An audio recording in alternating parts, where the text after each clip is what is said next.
we go! Dito tayo maligo sa seaside ng Manila. Sa ating kaibigan.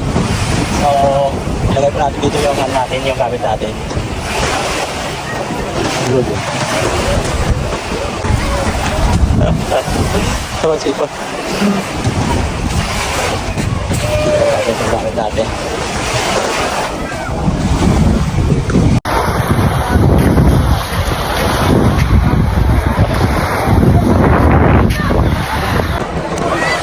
So tingnan niyo po guys yung daming family dito. There's a marina seaside.